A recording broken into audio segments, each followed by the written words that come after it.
Hello guys, welcome back to Trading for Beginners, and in this video I am going to show you how to change your personal details in Wise. So without any further ado, let's dive right into this exciting video.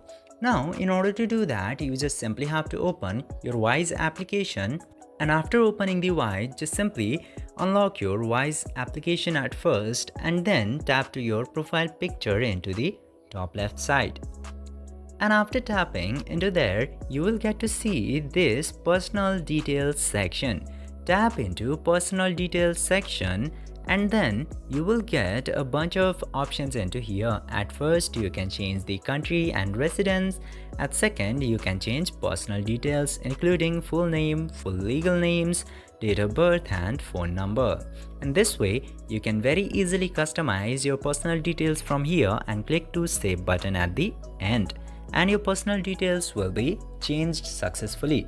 I hope this video was helpful for you. If yes, don't forget to like, share and subscribe to the channel to never miss another update. Thank you for watching the video.